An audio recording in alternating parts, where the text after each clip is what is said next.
Okay, good evening, everybody. It's 7:02. I'm going to call this meeting to order. Want to remind everyone that this meeting is being recorded, so please take care not to share anything on your screen that you don't want captured by the recording. Also, all votes this evening will be taken by a roll call vote, and I need to confirm that all members present can hear me and participate remotely. So I will start with you, Ken. Yes. And Katie. Yes. Peter. Yes. Jillian. Yes. And Lori, hello. Yes. Thank you for being here. All right. So we have a short word-wise agenda, but I still think there is some good conversation that needs to be had before we all have a little bit of a break for holidays and New Year. So the first item on our agenda is to discuss the budget projection tool and budget message planning, just continue our discussion really that we have been having.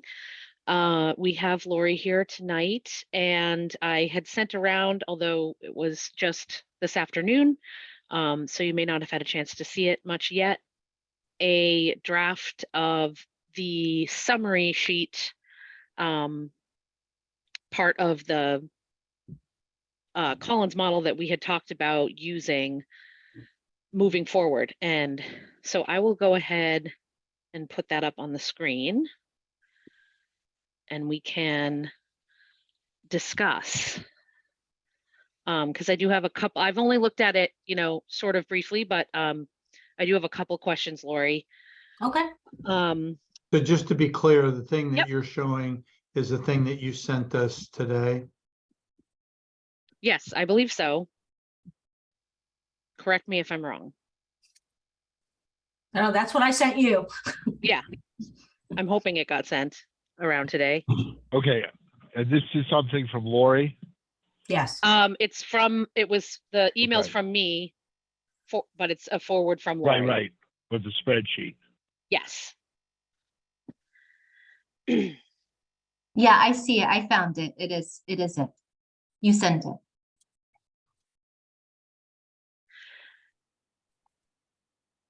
And so this was, I believe, called the summary tab on the larger model. And we had talked about potentially, could this be helpful just to have this part done? And so I sent that to Lori and Greg and asked them if they could do that. And Lori got back to us with this. And so we're gonna kind of go from here. So I had a couple of questions, and again, looking at this, not in great depth, but my first question is, there's a huge jump to education from FY24 to FY25. Was that Well, what I did was triggered by something, or? what I did was I copied the front of the summary page for the Collins Center, since you asked just for that.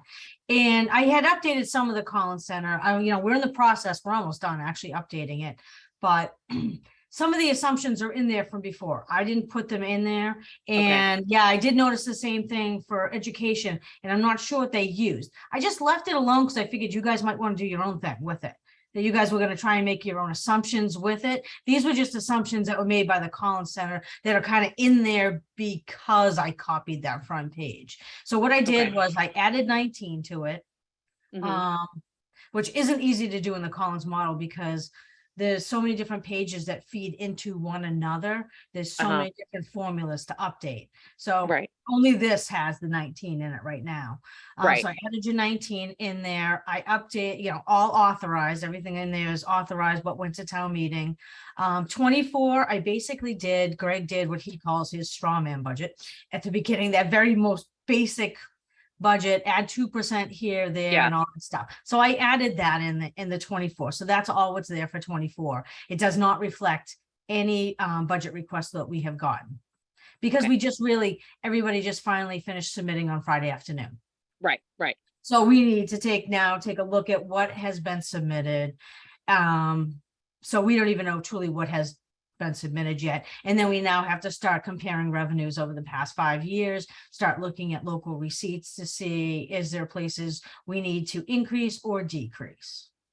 So what I would, so like I said, basically his strawman budget was basically taking what the property tax levy should be, adding 2% to state aid, 2% to local receipts, same thing with enterprise funds, and available funds, you'll notice, has decreased. That is more of an accurate of what we're actually going to be able to use, because one of the accounts that supports the PEG is running out. So what we did was we left the full PEG budget. Oh, I think it's 366,000. That is in the expenditures. So Greg does plan to fund that full, but we don't have the revenue to support it.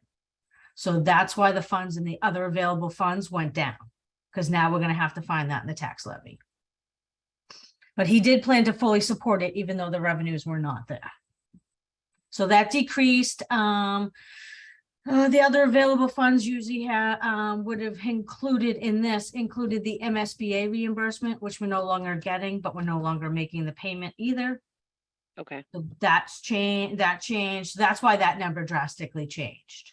Okay. The MSBA reimbursement was what, 890 67 or 97,000. Yeah. Something like that. So that's a huge amount, but we're not going to have, we don't have the debt either. So, Right. but really the town was responsible for probably $100 and something thousand for that payment. The rest of it was being paid by the MSBA. So for 25 and 26, I did nothing. I figured Okay. I was going to leave it alone and let you guys add the assumptions that you want to.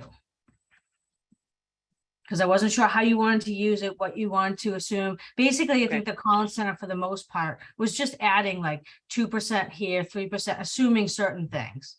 So I figured that if you guys wanted to do, you could do averages, you could do assumptions. I just kind of left that as it is, not knowing exactly what you wanted to do. Okay. Ken, go ahead. So,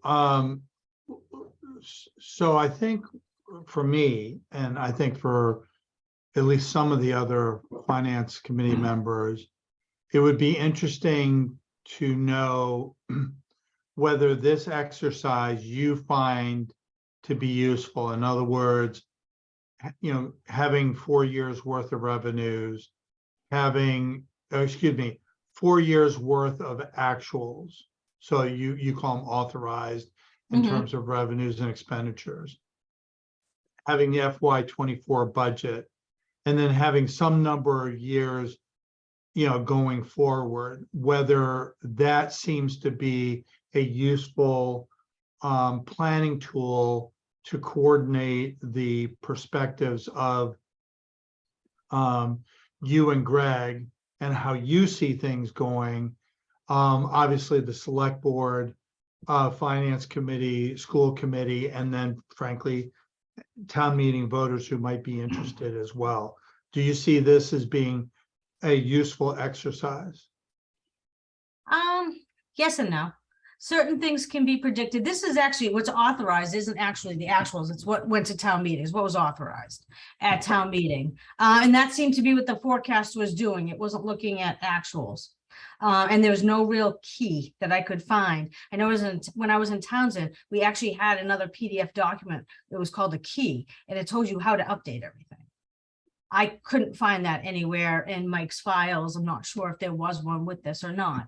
I think it is good at predicting certain things. Once we have it in the actual Collins Center, once we have the debt fully updated, you can look at certain things that are going to stay steady that aren't going to change. So you can predict for those.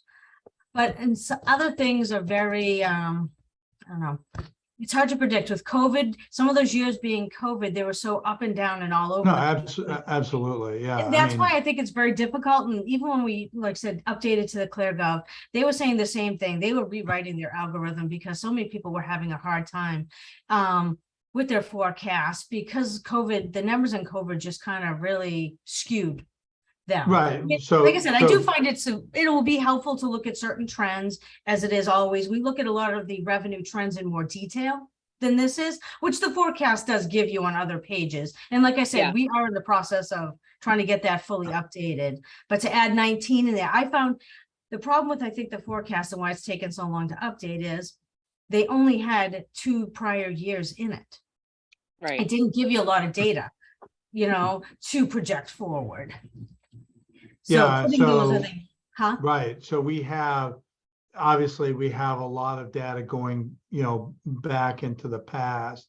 Mhm. So my second question is, if we agree on some level that it would be good to have some planning tool to look to see what trends are going forward, that if we sort of look at revenues, and frankly, I look a little bit at the revenue side more than the expenditure side, because if revenues is where it starts. If we have the revenues, then we can fund things, and if we Mhm. don't have the revenues, then obviously it limits our options. But if we are able to project, and as an aside, prior to COVID, I think we felt as though there was some ability to project forward, agreeing that certainly during COVID that that certainly threw a huge wrench into the planning.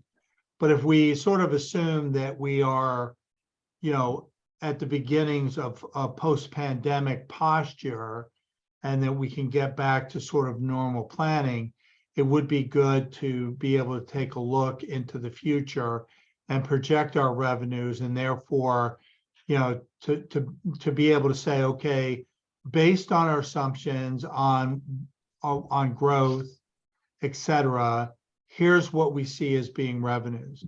And as we look at the expenditure side, here's what we see happening on the expenditure side, and therefore be able to use that as a planning tool.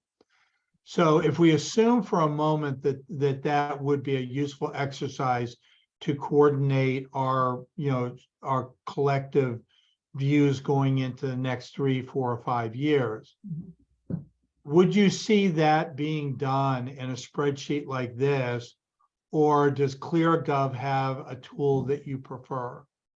ClearGov, right now, they have not finished updating their forecast, so I can't even see what it is. I was trying to play around with it. I was trying to see if I could see what it was, but because they're in the process of updating it, it's not really even available to me to look at. So, But in terms of their general planning tools, do they have a planning tool that allows you to sort of project forward trends in terms of revenues or in terms of expenditures? unfortunately, I haven't really had enough time to look at those sort of things yet, because it is so new to us, and we just finished training 2 weeks ago, and now everybody's got their budget, their budgets entered. So we really haven't had a lot of time to play around with the different, the other tools that they have. So I'm hoping to, but for right now, like I said, we've almost got the Collins Center pretty much updated. There's a few things that we still need to go through and do. I still think a spreadsheet's going to be a good, I don't know. I like working off a spreadsheet. So, so like I said, I just don't know what ClearGov is going to look like to say that would be the definite way to go. Yeah, and I'll just say, at our last meeting, as we were discussing this, although what I'm about to say is not uniformly agreed across the finance committee, it would be my preference for us to be using a common planning tool that has, has the numbers, that, the sort of official numbers, and that we're all looking at the same one, rather than, the school committee use theirs and finance committee use theirs, and you and Greg use yours, et cetera, to where we can't do common planning. So No, I agree. There definitely needs to be, like I said, that common tool that we're all using. I think Greg and I do go into a little bit more depth, and not sure if you guys do or not, into more depth about, local aid and local receipts and that sort of thing. just to kind of play around and see how things are coming in and use the assumptions as we know, say like meals tax. Okay, we know a few new restaurants have opened up. We can kind of project a little higher, see where it's been. You know, I have a lot of spreadsheets that do that really get in the detail more so with all the revenues. So I don't know that we need to know the details of local receipts, but obviously, given that it's, you know, $3 million worth of our revenue, you know, we certainly were very interested in local receipts as, you know, COVID was going through, just trying to understand what the picture was. Right. Well, I'm always checking those too, because that is a huge factor when it comes to year-end budget and whether you're in deficit or not, where you could end up in deficit. Because I mean, with the tax revenue, if you don't collect it all, they consider it a revenue shortage, and you don't have to make that up because you'll eventually get that money. It's committed. Revenue, where if you don't bring in the local receipts that you say you're going to, that you projected when you set your tax rate, they consider that a revenue deficit. So I'm always looking at the receipts just to see where we sit, and that's how Greg and I determined, do we need to put a spending freeze on as the end of the year approaches, look how our expenditures are doing compared to what's budgeted. We really take an in-depth look at those, especially after, you know, once halfway through the year, you start really comparing where are we at, making sure that, and that's why we're so conservative too when we look at local receipts. And if not, the DOR asks lots of questions about those. Well, I really appreciate that the Collins Center model is getting updated. I think in our discussions, it's a little bit of a concern that it's so that model is very difficult for, you know, the average person, and certainly just to keep updated. So one of the reasons we pulled this particular sheet out of it basically and said, can we look at this and see, you know, go from there, is that it, you know, we were sort of trying to see how we could make the model work and be useful without maybe necessarily having, you know, the whole thing fully flushed out. And I think the question moving forward is just, you know, as Ken had said, you know, the goal is to have something that everybody can see the same, you know, can be talking and seeing the same numbers on. And the question is whether or not that is updating the Collins model on like a yearly basis, or is that moving, you know, using whatever ClearGov has. Since you guys are using that for budgeting now, and, you know, we're going to have quite a bit of data already there, you know, is it just easier to move forward from there? And it sounds like, and we knew that wasn't going to be available for this budget season, but, you know, it sounds like after you get a chance to look at some of their other tools, their forecasting tools and things that we haven't really used yet, you might have a better idea of saying like, you know what, this is where we're going to put our time, is we're going to make sure ClearGov's up to date. It's got these cool features. We can run reports, or we can do projections for you guys, you know, like as we go into budget season, and everyone can look at this. Or, you know, that's not really gonna do what I think you want to do, and we should, you know, try to make sure we find some time to either update Collins or make a slightly, you know, more pared down version of Collins or something that we know that we can keep up with. Because my concern is really just if it doesn't get updated, it's not useful, right? Like if it's right. And like I said, I think the beginning part, when I first got here, there was 20 and 21 in there. Everything else was a guess at that point. So to make it useful, you really need 5 years to make it, you know, backwards to make it useful. And to add 5 years, you've seen how complex the Collins Center is, and how many pages link into one another, and how many areas there are for it to go wrong.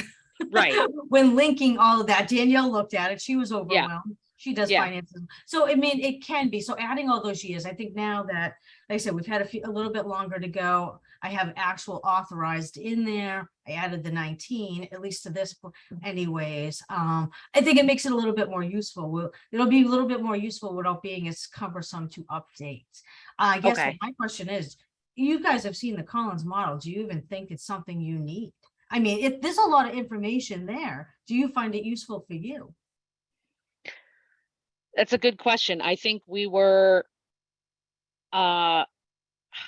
I think for some of us that are into the data and the, and stuff, it is interesting, but I think for the most part, by and large, a lot of what's in there is a little too much.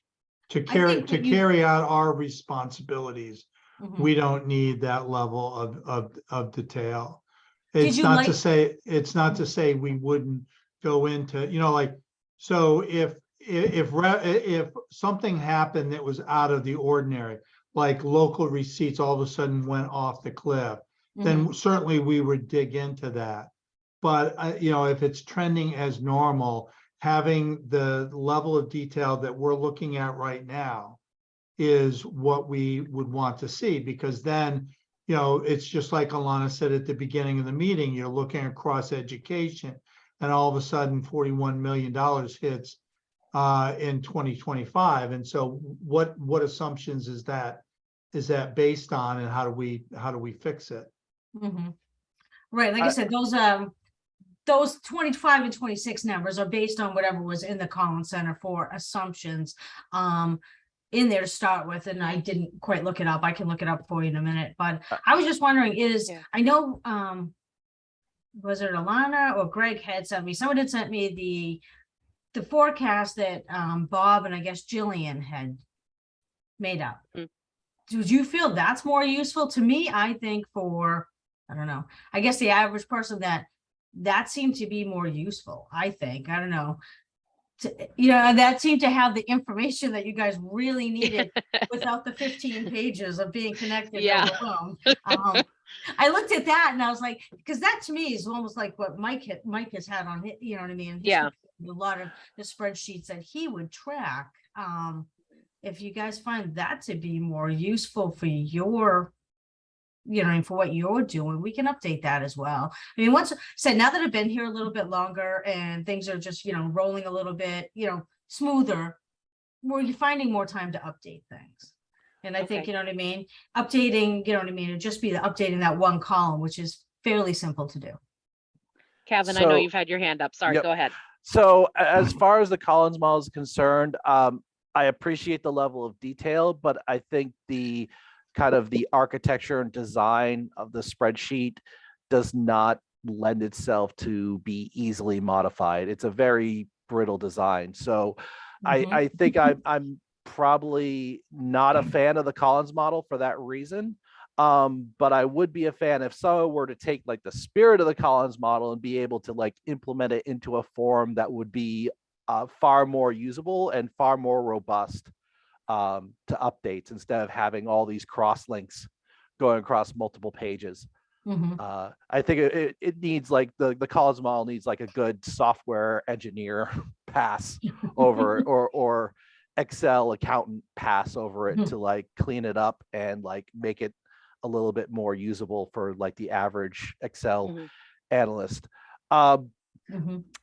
That being said, I think there are some areas that we can implement simple models on, and then there are other areas of our finances that require a little bit more complex models.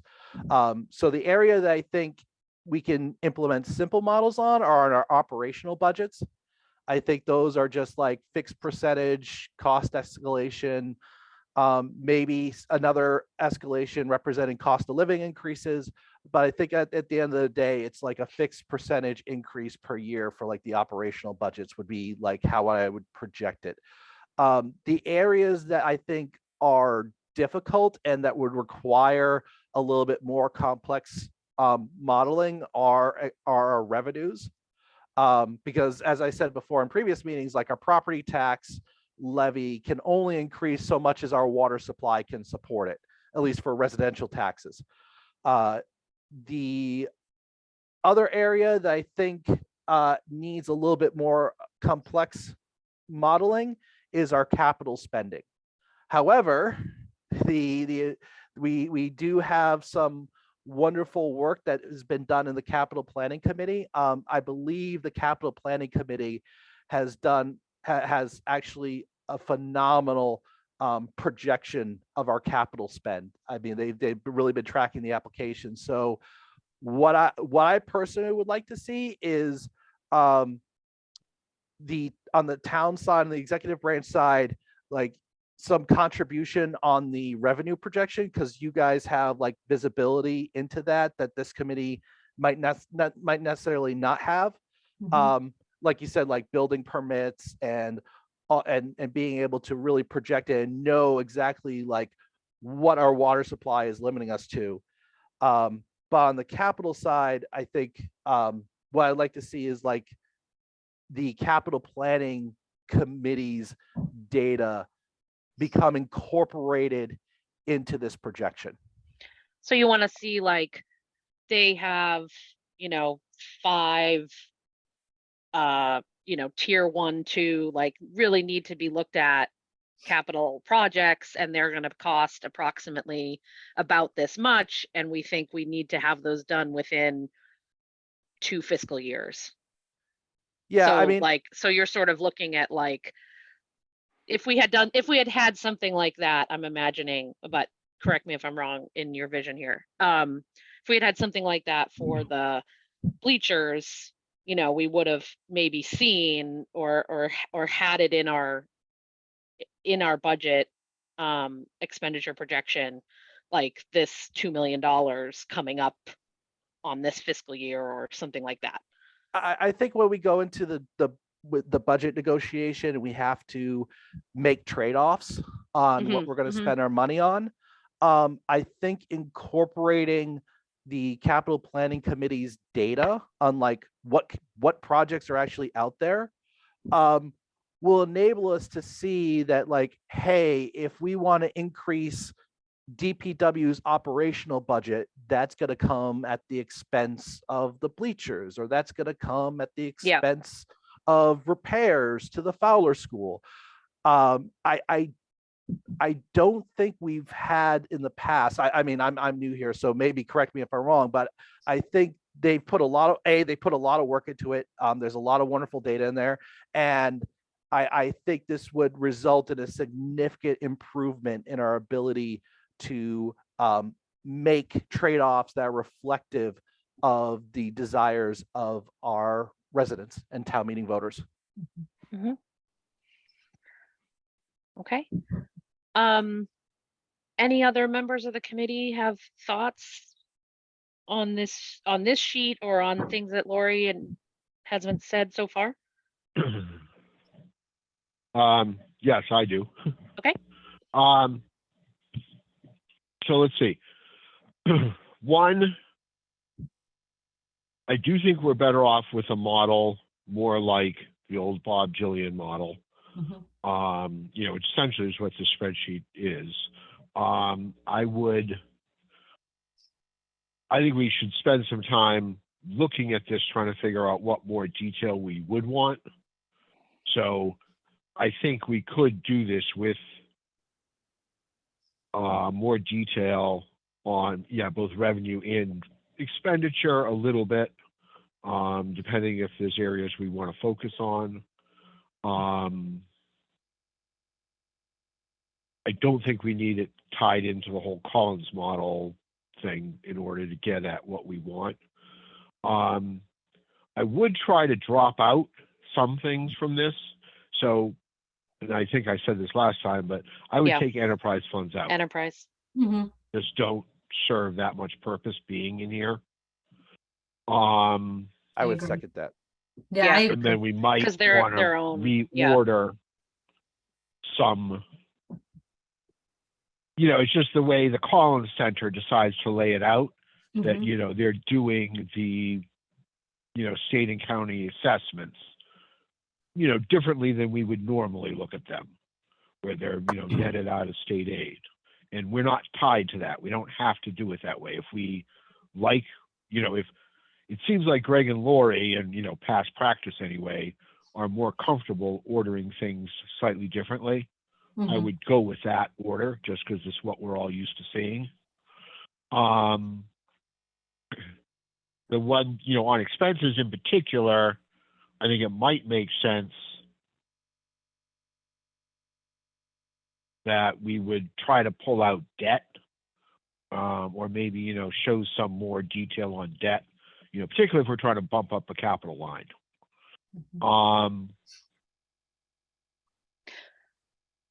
Yeah, that's my general thinking on this. So I don't, Mhm.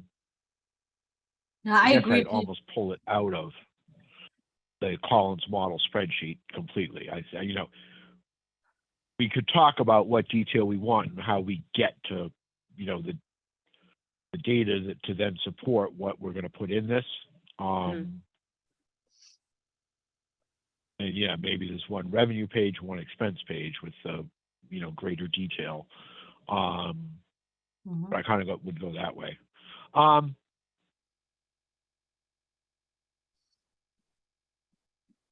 What the? Just a question, Lori. Mhm. Sorry, but the FY24 budget, Yes. public safety seems to be an issue. I know this is a straw man. It's early. I was thoroughly encouraged to see only a $500,000 deficit, but public safety is Looks like it like took a hit. well, it's not a million, but it's like 600,000 under what it really is going to be, I suspect. So I'll anyway, have to check that. That could have just been, that could be a typo. After But looking at I these mean, numbers it's- so long. That could have Yeah, been but a if you typo. put in the right, if you put in an average between 23 and 25, Mhm. it does raise the deficit. So Right. oh, Oh, I definitely. know we're not ready to share the budget quite yet, but that I don't understand the reserves either, but Yeah, that was my other question. The Collins Center does things very differently than Greg and I do, and that's another issue with updating the Collins Center is yeah, so we should just dump it. they gross things up just to net it out later. Like we usually net the Yes, assessments with, the local aid, and there they gross up the revenues and then they take it out in the expenditures. We usually just shows that as a net. Right. The reserves have, I think it was liability insurance included in that section, which I found to be very weird. It was not just the reserve fund, but there was Okay, another. because that's why I was like, how did our reserve fund go from 250 to It doesn't, 800? right? If I It pull just up, seems like a system that doesn't, it isn't in sync with how the town operates. And it just No. seems like a lot of work to update Yeah. to me. Yeah. And there's, Yeah. yeah, I agree, right, Peter. this is just unnecessary steps. Like I said, Yeah. what you normally see, Oh. and I think, like I said, it follows more along with what Jillian and Bob had done, was things Mhm. netted out the way they're presented actually at town meeting, when we present the revenues and expenditures and show how they balance, I think is what everybody's used to seeing. Right. So I find like in this, it's just, yeah, it was different. Like as I was going through, I've been going through to update it too. And I'm like, a lot of these things are just steps are unnecessary. Do you need a motion of support to dump it? I might need I'll one be- because I think there's some other I'll be- people on the select board that really want this. I'll be glad to make the motion. I think Peter already has said that he'd second it.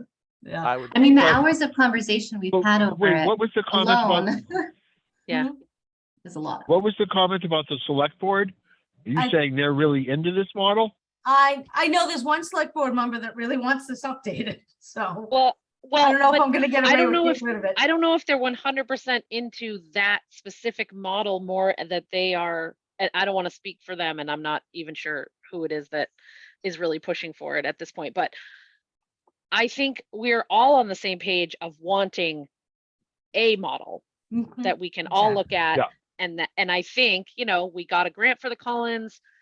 We went ahead and did the whole thing. And so it might just be a little bit of inertia, like this is our model, right? Like this is what we're doing. But I don't think there's anything wrong with seeking something out, getting what we went after, trying it out, using it a bit and realizing this isn't quite the right fit, and then moving on. Like there's there's nothing wrong with that.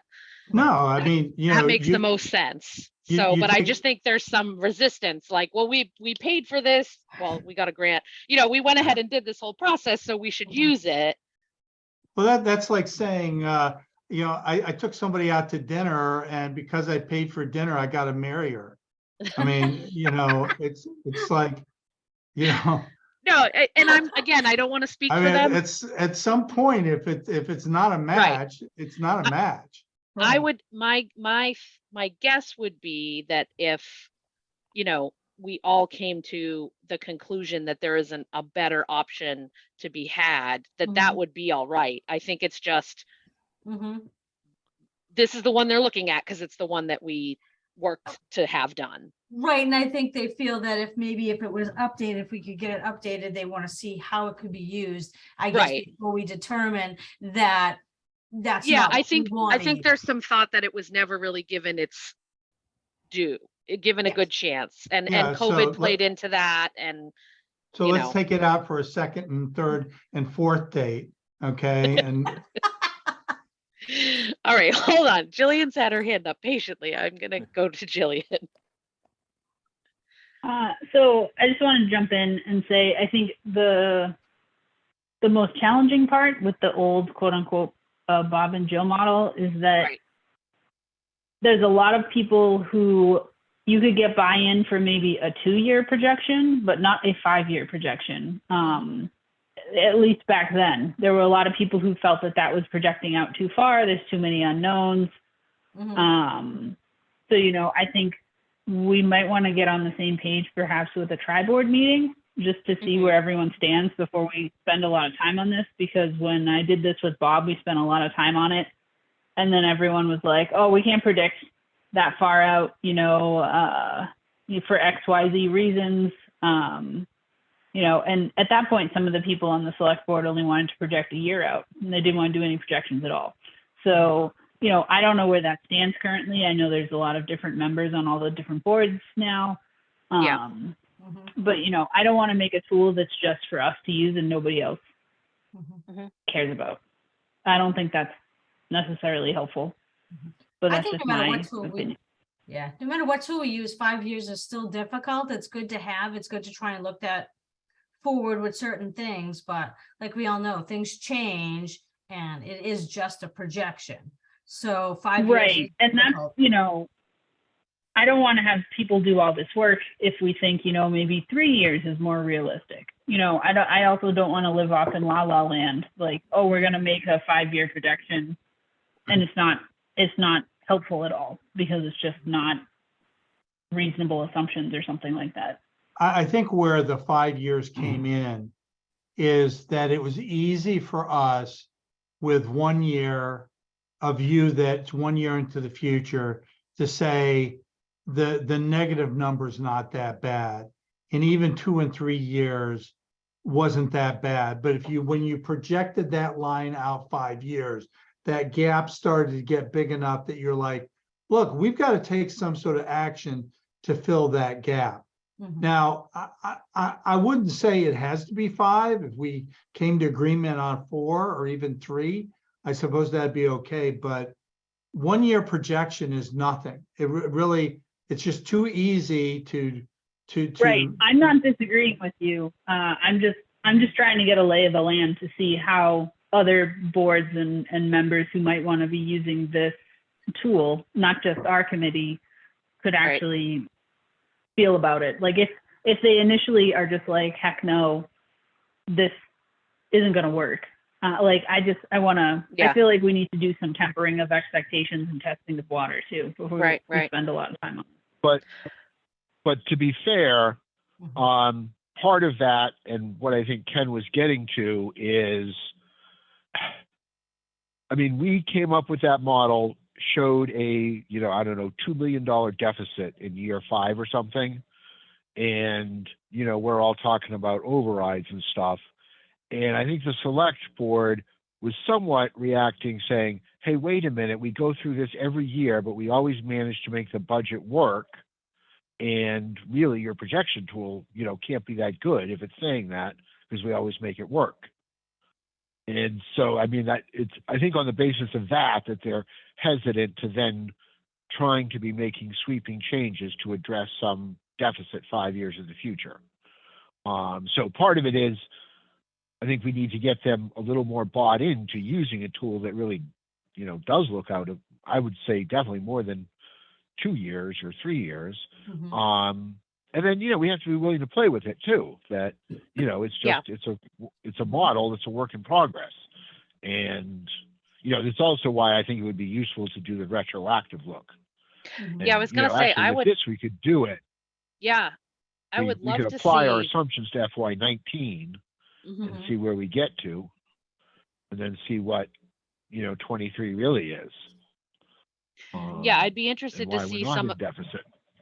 of that Jillian and Bob did and go back and look at it, because what year was it, 23 or 24 that we had projected up to?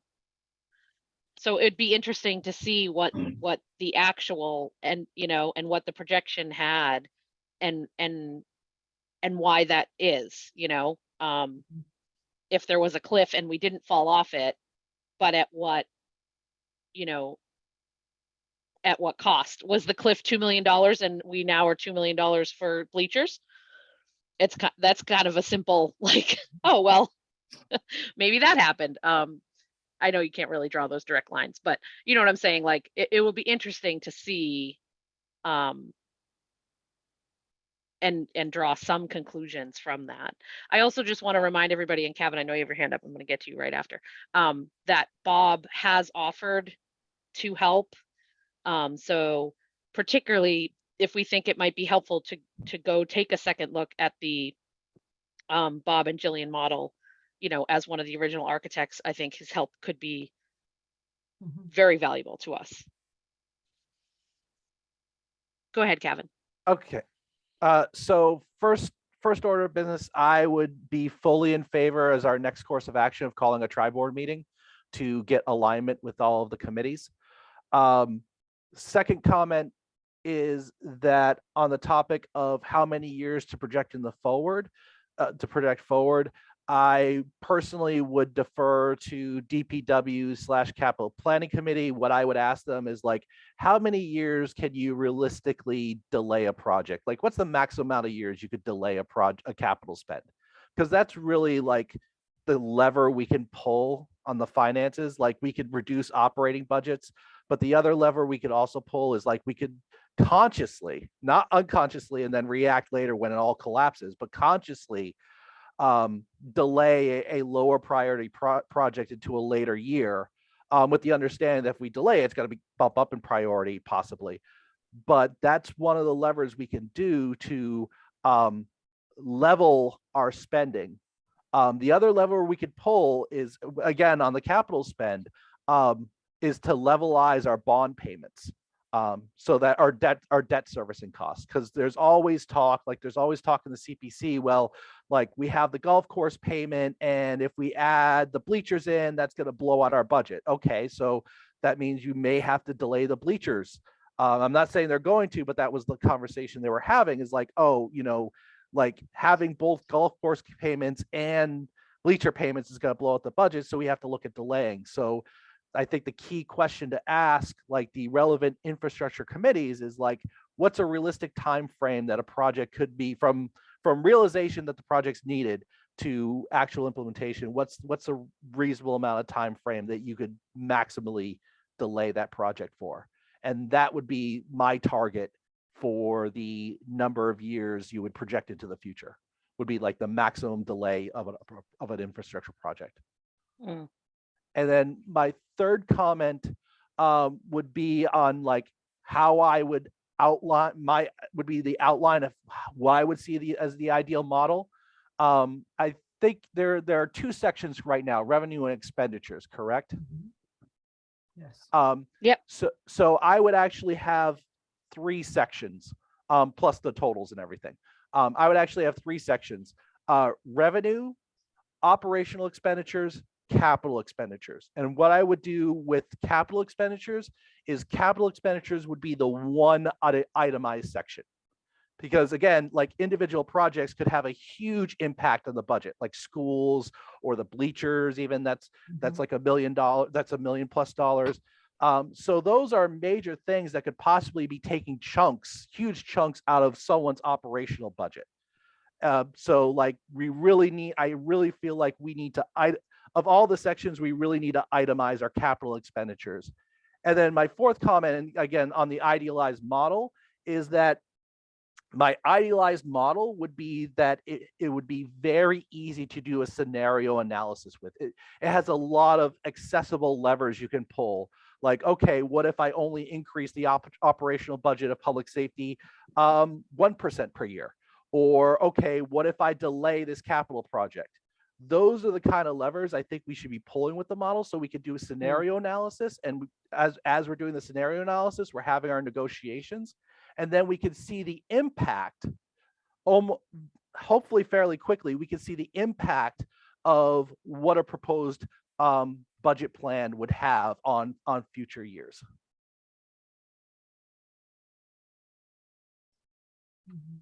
Okay. Can I comment on that? Sure, go ahead. So I certainly get what you're saying about capital, and certainly think it's a significant thing we need to factor in. However, the effect of capital projects on 1 year's operating budget really isn't that huge. And then for really significant projects like Green Meadow, I mean, we're going to do an override anyway, so it doesn't affect the operating budget at all. And if you look at, if you just take like the debt service, it's less than 10% of the budget, of the overall operating budget. So even any of the capital stuff that's water and sewer won't even show up in this budget either. So I think we face some real issues with operating budget deficits, and whether we're able to adequately fund schools. And I certainly appreciate the focus on capital, and don't want to just derail that, but it also isn't going to make or break our budgets year by year. Just given the effect of capital on one particular year. So that's the only thing I would say there. Can I respond? Yeah. So Pete, I fully agree. Now that you mention it, like maybe that should be a separate. Like I think there's probably multiple steps. Like the top priority is like absolutely like operating budget. Like debt service, like if we're doing our job right, we should probably, debt service should mostly be overrides or enterprise funds, except for little projects. Again, the capital planning committee did mention that there are some like capital projects that are somehow making their way into these operational budgets. I don't know, but again, the effect of that should probably be minimal now that I think about it. However, I think you're on the right track, though. I do think then that like the focus of this tool should be operational budget, but I do think we have to have like an understanding that if we have to do like a capital campaign, there's not going to be space in the general fund for our capital projects, which means that if we have a capital campaign like the bleachers, for example, that's high likelihood that's going to have to go to an override in order to get that project done, because our whole general fund budget is going to be consumed by operational expenses, or the majority of it. Yeah. Mm-hmm. And to the degree that we want to make a focus on the general fund budget, that we're creating room for capital and that we're not so reliant on overrides, I think it makes sense to focus on it, but I think focusing on it is going to be, can we carve out 100,000 to do, pay debt service rather than having to do an override? And you know, that just isn't that much money out of 48 million or wherever we're at. I mean, I'm also Although of the view, we Pete, did that create it one year and had to lose it the next year, but so I'm it's also clearly the- significant. I'm also of the view, Pete, that we're going to see significant operational increases because cost of living, like inflation, has gone up like 10% or something like that. Yet our revenue increases, barring new growth, is only allowed to increase at 2.5%. So we are already like losing ground if we just factor in like the cost of living to pay our staff. And you know, I drive around town and I see DPW still has like is advertising trying to hire a town, and I think it was a town engineer, but there are positions DPW are advertising and they're having a hard time filling. So I mean, that's just my impression from seeing like the same job being advertised for like months now. But I do think we are looking at, again, we're only allowed to raise, I think, proposition 2.5, so only 2.5% barring growth. And again, inflation is above 8%. So I think operational is going to have, I think we are going, I think overrides for capital expenditures, necessary capital expenditures are going to be a necessity because of inflation and the impact on our operational budget. Well, I think the other thing that we have to keep in mind when we're looking at these numbers and we're talking about overrides and debt service and expanding, you know, water sewer things, is all of those have significant impacts to our tax base, you know, and the majority of our taxes are paid by, I think, 3,200 households or something. It's a big impact that each one of these things that we're talking about is. And so, you know, it's all well and good to say, you know, we need more in our operational budgets, but we also need to keep them under control because there isn't an unlimited, you know, pool to draw from. And we can talk about needing an operational override. However, we're about to ask the townspeople to pay for a new school, which effectively, in terms of their tax bill, it doesn't matter what we call it. It's an override. It's adding to their tax bill. Okay. So, you know, I think that it is very important to keep in mind sometimes, and sometimes it's hard because we get in the weeds, you know, and the average town meeting voter doesn't get in the weeds as much as we do, but we're all the same when it comes to, you know, writing that check to town. We're all the same. But So see, it's not our responsibility to sit there and make that kind of decision. Oh, we're not going to put that forward.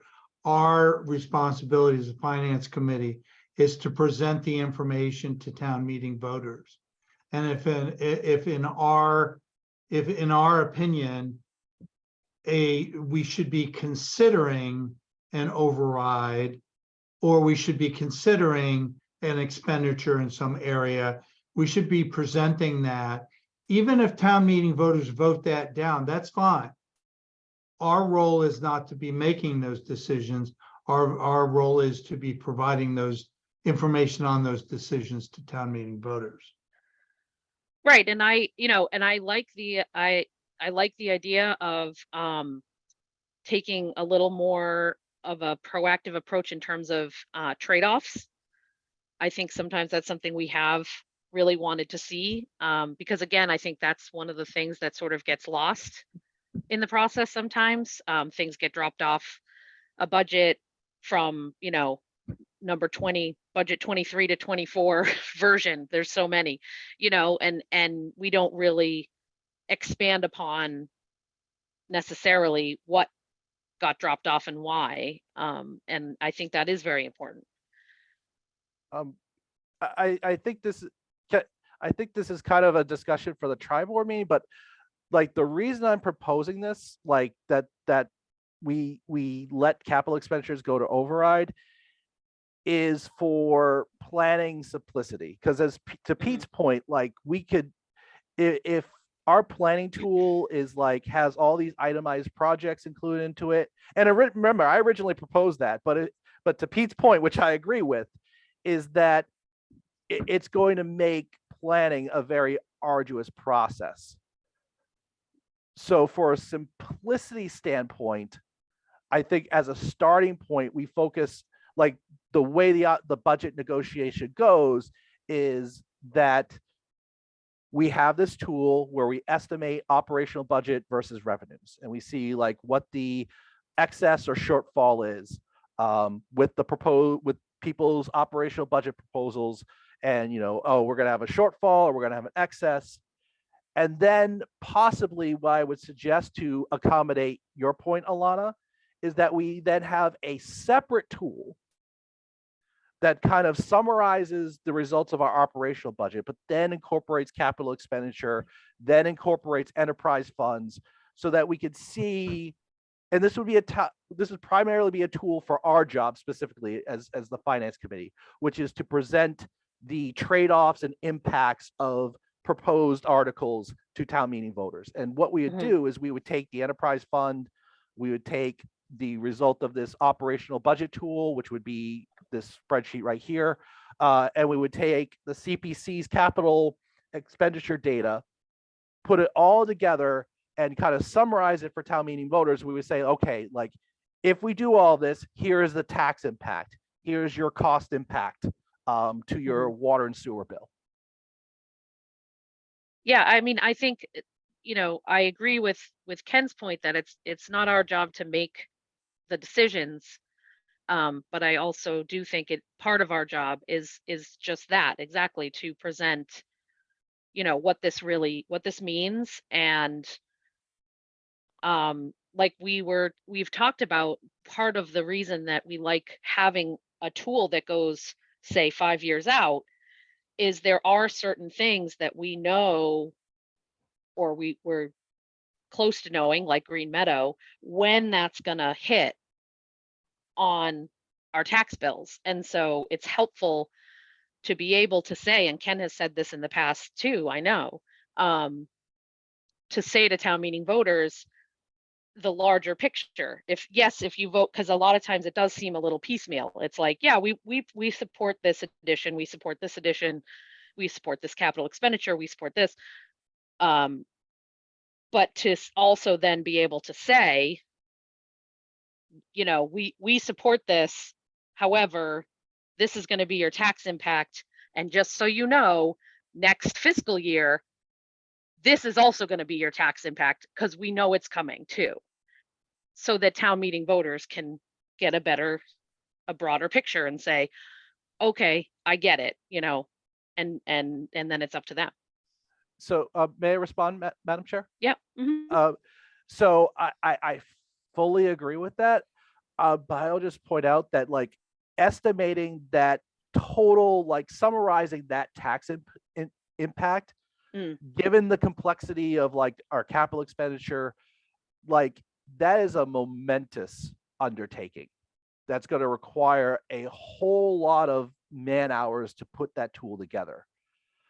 If we were to do it ourselves, I really think that to satisfy that ideal request, we really need to bring in a third-party software developer like ClearGov or something, because I am very concerned that if we try to do this, we are going to get overwhelmed just with the size of the spreadsheet it would have to be to really actually go through and do that calculation of what the tax impact of everything is going to be.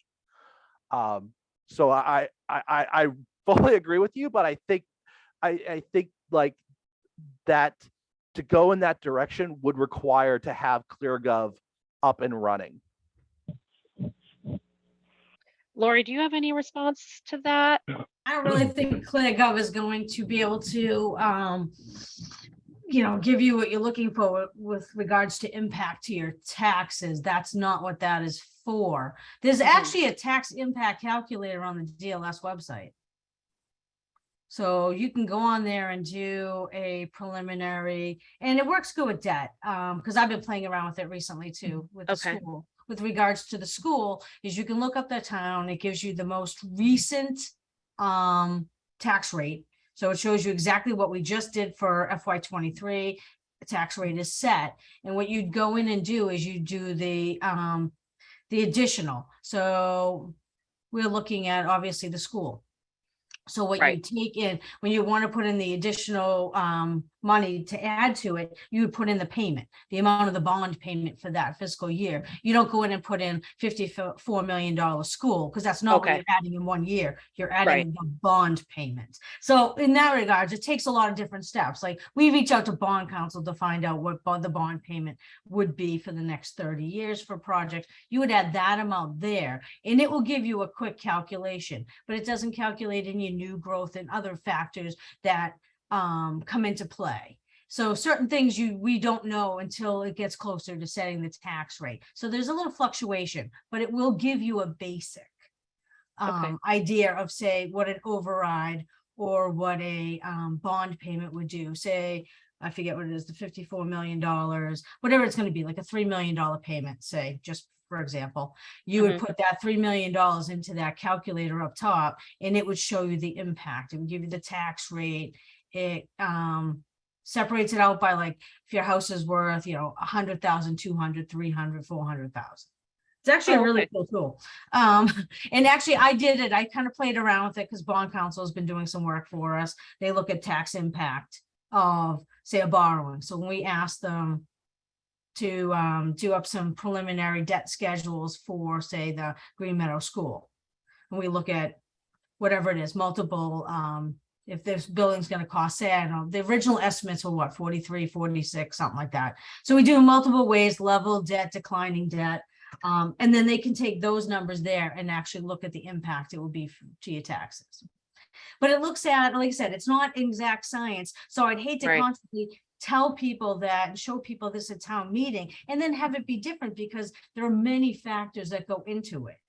Just like when we're going to set the tax rate. So Right. to have somebody, we go to town Yeah, meeting, but it's not, gonna be 500,000, ends up being, $500 ends up being 7 because you add in new growth or whatever.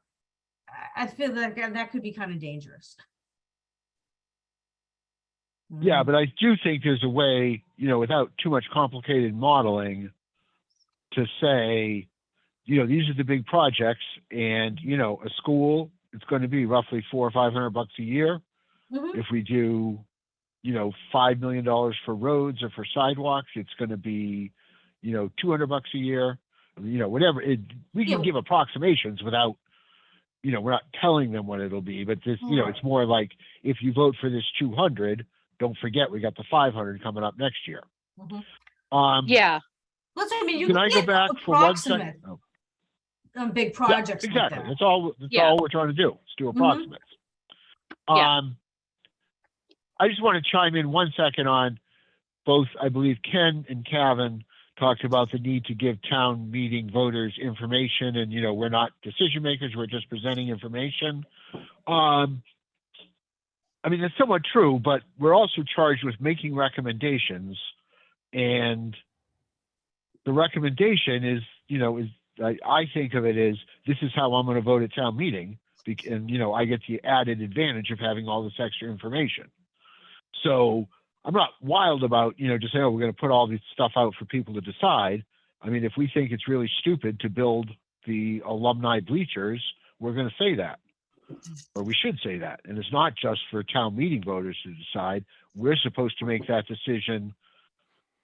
In making a recommendation, we're supposed to be making that decision, as though we were voting at town meeting. So, I think don't there is a disagree. I don't value. disagree with what you're saying, Peter.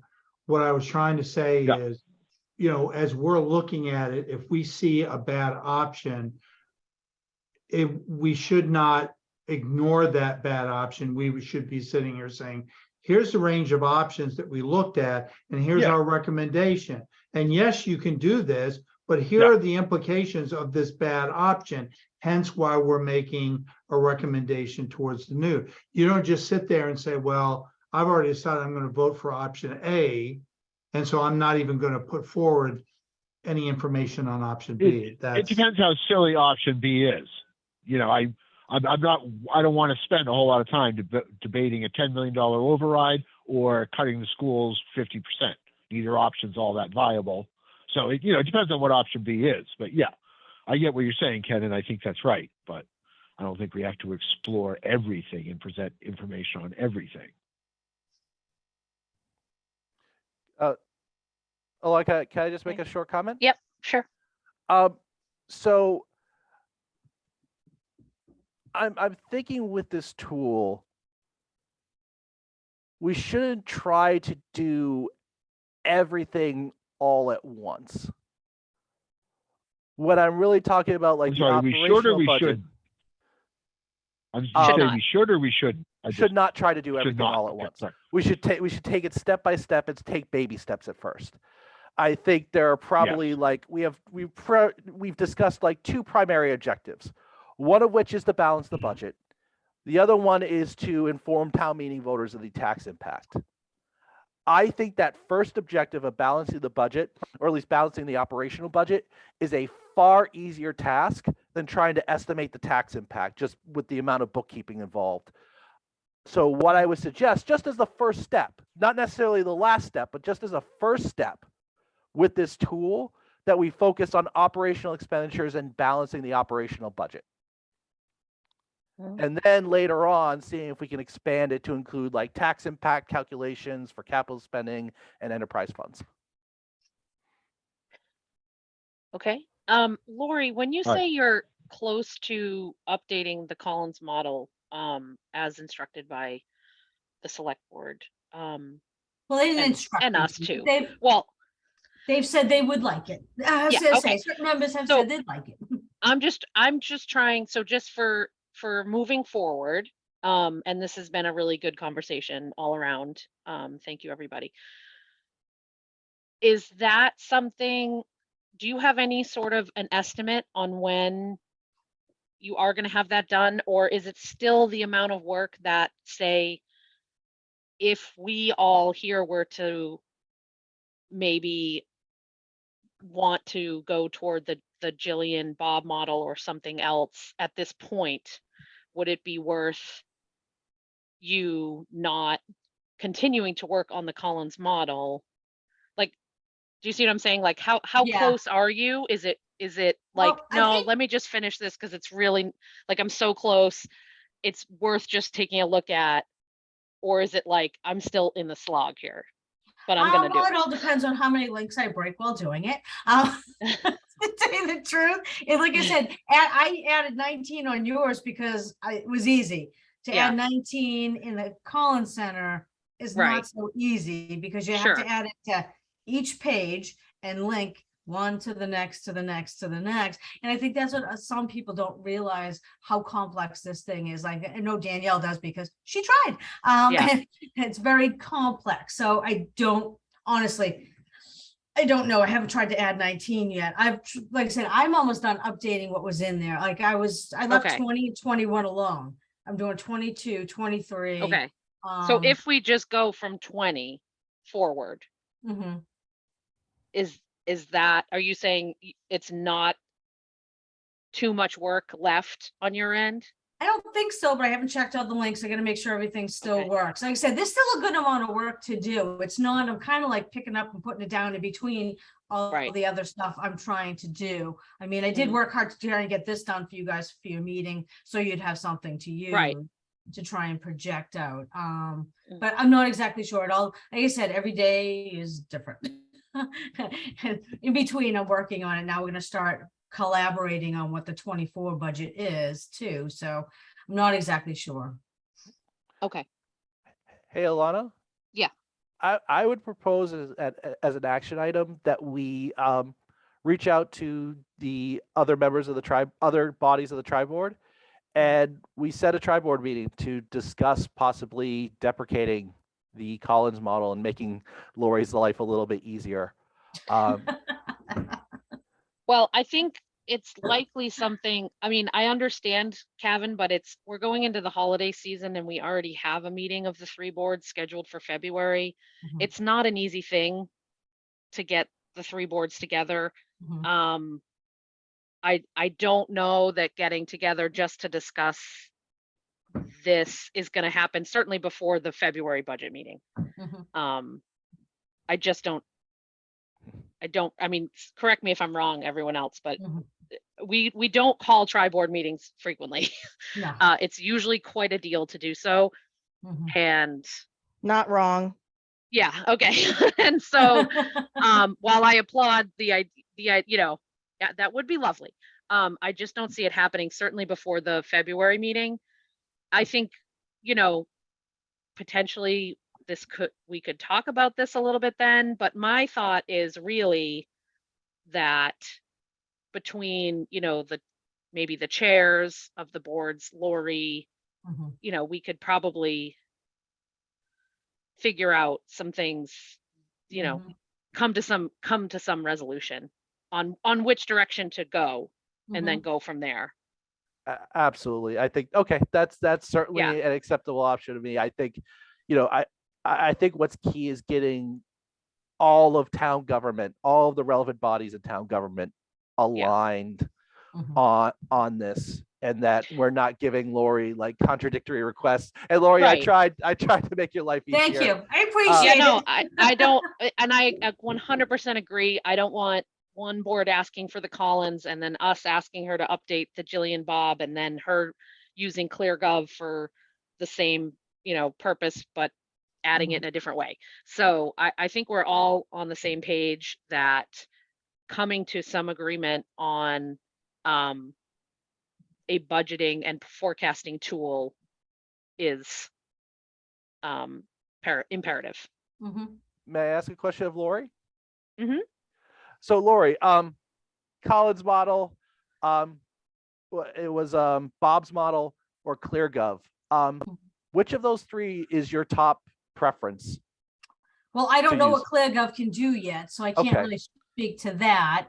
I mean, like I said, I think updating the Collins model is very time consuming and a little overwhelming at times, I'm not gonna lie. I just haven't, I mean, once it's fully updated and I can actually see what it can do, it's hard to tell. I haven't really fully used it yet. None of us have fully used this model to see what it really can do, but I do feel it has a lot of stuff in it that isn't really relevant to, say, the finance committee. I mean, when it comes to the COLA page and a lot of the other stuff, I mean, I don't think you guys get that deep in the weeds. Right. On Is certain that, things. are But- some of those But useful actually for take it- other? Sorry, go ahead, Peter. Yeah, forget us. It's Right. more, if you were trying to say, okay, you know, or you and Greg trying to say, okay, are we really in trouble? Are we going to need an override in 4 years? You know, what model would you pick to try and do that with? Right. I think, I don't know, tell you the truth, because there's so much more that goes into some of these things than just the way these pages are set up. Like the COLA, let me see, get it up on here. Go. Where is it? Balance sheet, Maynard. Say to look at like just the COLA page in the Collins model, you know, it's assuming a 2 or 2.5 or whatever, That's but not fair every for one. union's a little different. Not everybody in the union gets a step. Some do, some don't. So some could be getting a 2% increase, others could be getting a 4.5. So, I mean, like I said, it's good, but it is just a forecast. It's not a definite. I'd rather find some way to take some of the spreadsheets that we have, I should say HR has, when calculating the cost of a union contract, and find some way to take that information and put it in there. These basic 2.5, yeah, it gives you a basic idea, but there's so many other things that come into play. There's stipends and all kinds of stuff in contracts that just aren't represented here, because those are your fixed costs, your debt service, your you know, I mean, union contracts, certain things are what you cannot change going forward. See, this is the reason why I think the Collins model is just unsustainable. Okay, you know, we need that top level 8 or 9 accounts. You know, the summary spreadsheet that you showed at the beginning, that's what we need. The inputs that go into that really need to be maintained by, you know, by one person. In other words, one person sits there and puts that information in, and then it goes out, you know, for use by Greg with the select board, by the FinCom, by the school committee, et cetera, et cetera. So. Yeah, Natasha, I see your hand up. Go ahead. Yeah, I just wanted to mention that we do have as a potential workaround, we have the town budget subcommittee meeting, which does have representation from the 3 main boards as a possible opportunity to discuss this. Now, I know we're meeting tomorrow, but maybe at a future meeting, this might be a good point to kind of field a little bit more of a snapshot of voices in the different areas. You know, just hearing Lori about the COLA, I would say on the flip side for the school, that is actually a very valuable measure, because our contracts are actually the COLA that helps us very much so understanding the total impact of our contract, because we have such a large union for the teachers in particular, and what that might carry over to impact the town if it were, you know, 2.5 or whatever, because they can step out, like they can be at the top tier of the step, but they usually always have COLA. It's too different for the largest union in the town. So I think some aspect, but what you were talking about, the tools that HR has, maybe that would be, you know, a better solution or a better forecasting option. So maybe it's just understanding what other tools in our toolbox would, in lieu of, might be proposed or being more useful for your time. And also just to see if those different lines, what areas are most valuable, like again, kind of doing, because everyone's looking at something different possibly to measure how they would be. So I say Medicaid would be something that I'd want to see separately, maybe carved out, or marijuana, you know, carved out a little bit more so we can see how those are, you know, those revenues, as opposed to just having it lumped into local receipts, you know, so that kind of feedback, you know, and that might be helpful in understanding, so it can not be as dependent on the Collins model, but maybe have a more simplified summary approach that addresses everyone's, you know, quick reference. Right. Well, I do maintain that local receipt spreadsheet that I don't think I haven't sent you this month. I haven't updated it as through the end of December yet, because not all the receipts are, the end of November, not all receipts are posted, but I'll be working on that this week. And that shows you from year to year, each individual local receipt and what we've received. I think that's a great spreadsheet that actually Greg and I use to look at our forecasting for those local receipts. Yeah, thank you. Yeah, that's a good idea, to have some discussion about the modeling in budget subcommittee. So I will just, my one concern is that if we wait too long to align on this tool, like like you said, like, oh, if we meet in February, I think if we wait too long, we're setting ourselves up for a world of pain when it comes to the budget. And we might even drop the tool if we wait too late. So I feel like we need to move on this at least fairly quickly, so we get alignment on this tool, so that we leave enough space to have a nice, calm, at least non-rushed budget negotiation using this tool, which I hope to come out with. But Laura, do you know when you would have a good idea of the state of ClearGov and what they offer? I can check again, but honestly, we're really working on the budgeting part of it, and we weren't even planning to look into the forecasting piece this year. We weren't planning on looking into that until next year. I mean, that's fair enough. I mean, if we're trying to get used to just the budgeting piece of it first, and there's a lot to learn, and there's, you know, just between department heads, and Greg and I are learning ourselves. So between trying to do that and, like I said, just trying to update some spreadsheets and the day-to-day stuff, we decided we'll just wait, and like once we're finished the budget, we're going to look at the forecasting and see what it can do, how it can help us next year. But do you have a feel for, like, do do you think you could get a feel for like its potential? Like not necessarily like explore all the features, but be like, get like a definitive, like, yes, this tool is definitely better than Excel, or like, no, this tool really isn't worth the effort. Maybe once it's available, like I said, they're in the process of updating it, so I can't even like play with it myself, or even, you know what I mean, see it yet. So I mean, I can ask them to do some sort of demo or something with them to see what it entails. Because I mean, the other thing I would hate to do is like reinvent, like kind of go around in circles. Like one year we commit to like Bob's spreadsheet, and then the next year we come out and it's like, oh yeah, like oh, this ClearGov is great, and then we have to switch twice. I mean, what would be nice is to have some idea of what the future of our budget process is going to be, or at least, you know, be able to feel comfortable committing to one tool or another. No, I agree. Like I said, I just don't know what that will look like yet. I can reach out to them and see if I can find some sort of demo or something, but I don't know that I would have time to even do that until probably after Christmas. Yeah. To actually get that, to look at that with them. And I see what you're saying, Kevin, and that's definitely where, we all want to be. I think though, we also are in the middle of December, and, we're already into budget season. And I think we may have to sort of find the data and the information we need in the way that we can now.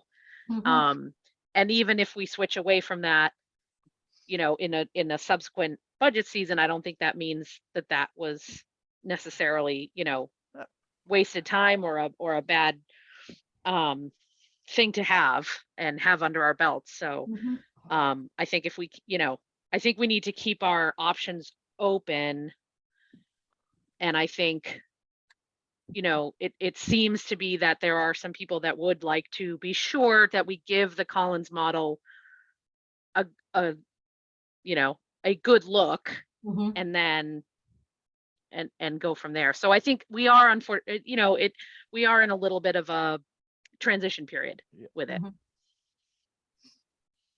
And we'll have more information from ClearGov in the subsequent months. So yeah, my hope is by this time next year, we will have more of a, something built, and our budget season will look a little different.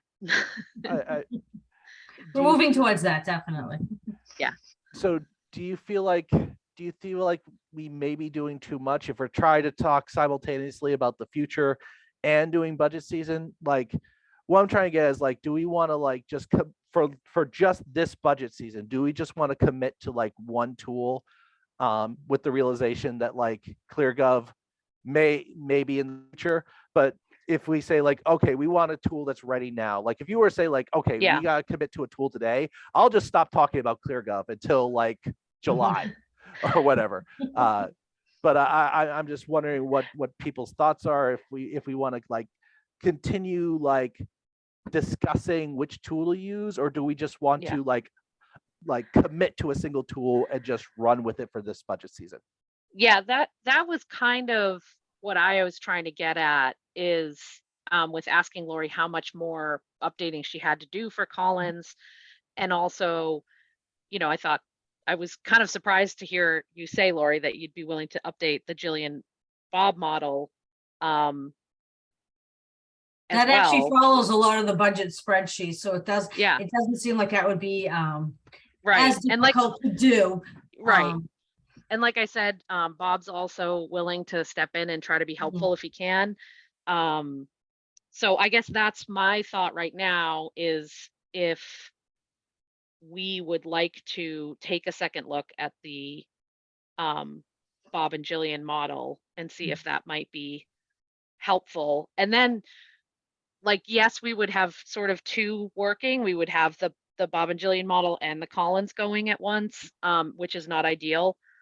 But it also might give us a little bit more information about our final destination. If we do have two working models that we're looking at, and we're able to see like, we really like this part of this one. We really like this part of this one, or we don't need this or that. And then you're going to look at ClearGov and you can say, oh, well, ClearGov does this thing you like. It does this thing you like. It does not do this thing that you said you really wanted, Mhm. you know? But I'm not trying to make like a whole lot more work. I'm just trying to figure out, you know, short-term, long-term type Yeah, planning. I'm definitely in favor of separating the concerns, especially given the pressures we're under with this budget season. I don't think this is a good time. It's not a good time to be discussing like the next budget process while we're in the middle of the current one. Yeah.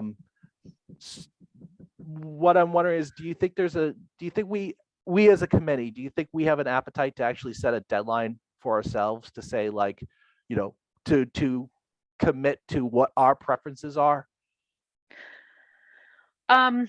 Well, we have a bit of a deadline in terms of presenting to for the budget meeting, which is, you know, the second Saturday in February. Is that correct? One of the things that we do is give, you know, our sort of perspective presentation. So in my mind, we need something that we are looking at to do that before then. Aside from that, you know, the next big thing is getting ready for town meeting and having a finalized budget and our recommendation for town meeting. So I we mean, sort of have imposed deadlines, you know, in the process along the way. I mean, my feeling is that the sooner we get all the relevant bodies agreeing to a single tool as a communication tool, as a means of communication, and alignment on a single tool, I think the better. Because that will take the pressure off, so we're not scrambling in February, and that will get people will be able to acclimate, people will be able to use the tool. That will result in a lot smaller meetings. I mean, because budget season, as you said, we're already starting budget season, so there's already budget discussions going on. So the earlier we could get alignment on our primary communication tool, which is like, okay, what is our financial status? What is the financial status of this? What is the resulting financial implications of a proposal? I think the better. So I would be in favor. Can I? Oh, sure. So, bearing in mind, you know, what's coming up with February, and I think we would do well to agree only amongst ourselves which model we want to use. And I would be a strong advocate of the Bob Jillian model, and that rather than trying to deal with the other boards, that we should put together that, you know, with a projection thing, and ideally a backward-looking projection thing, and maybe present that in February. But the idea that we're going to get all the other boards to buy in on a model, I mean, we're not even going to agree on the model ourselves by February. We're going to have to, you know, Ken's going to have to eat something. I'm going to have to eat something and not show it. I'm almost positive we're not going to show Natasha's marijuana revenue. But maybe we will. Maybe we'll decide to. So I think that in itself would be a tall order for us to get to. But that, I think, would be a doable thing, and, you know, might be a better goal than thinking we're going to get the three boards to agree on anything by February. So, I mean, my position right now is I'm ready to commit to the Bob model tonight. I don't know if other members are still on the fence, but I am personally ready to agree with Peter and commit to the Bob model. Alana, have you, so I'm looking at something we did, you know, I have it labeled as FY18 planning, or maybe it was FY19 planning. That's a FinCom, Fin model projection, FY20 to FY24. Has that gone out to people? Does anybody know what I'm talking about? This, I think, would be the Bob Jillian's spreadsheet that we shared at town meeting, or I'm sorry, at the tri-board meeting the first time when we were trying to get people to talk about a model. Let me and- share what I think you're looking at, and will you tell me if this is what you're looking at? Yep.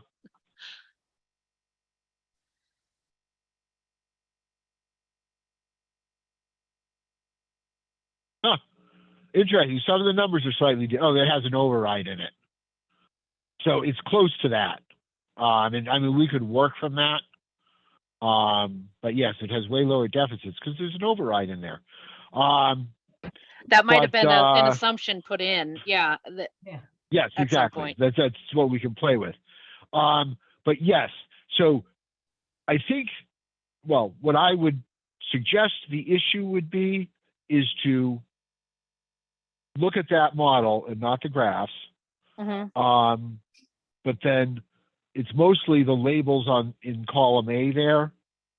And is that the level of detail we want to work with? So I like the fact that it has, you know, the assessments for charter school and assessments for school choice. I like breaking out the new growth. You know, Natasha isn't on this committee, but you know, is certainly an informed person. You know, would there, you know, would members want to break out local receipts a little more? Which I think, I mean, the biggest local receipt is the motor vehicle excise, right? Yes. That, yeah. So you know, you get down to marijuana for, you know, is it 60K or 80K? It's not going to change that much. But, you know, I like the fact that education, if you get down further, that Alana, is broken out between Assabet and Maynard. And so, I mean, this would be my starting point, and I would argue, you know, we as a committee should be looking at this and saying, you know, what further breakdown or info would we want on this? What's not detailed enough, or potentially what's too detailed? If, you know, people think, oh, you know, it's just silly to have that on there, because, you know, concise is a good thing. Yeah. But Now, Peter, so is this I don't know the what people Jillian think of and that Bob? as a possible idea. This is the Jillian and Bob model. Yes. I like this. This is basically what goes to town meeting. Well, I think that Here's was your the appendix point. A. Yeah. That was, Exactly yeah. where it Yeah. came from. Yeah. But it This is makes it easy appendix to A. maintain also. Yeah. The main issue is that some things are not captured in this type of an overview. Like I think there's, you know, like a bunch of different funding sources and things that the school sees.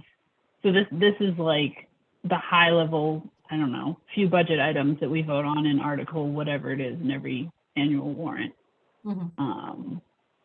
Yes. So, I mean, it does nothing with enterprise funds. It does nothing with, you know, No. how does the school spend COVID money, or how does the school Nope. spend the facilities money it gets.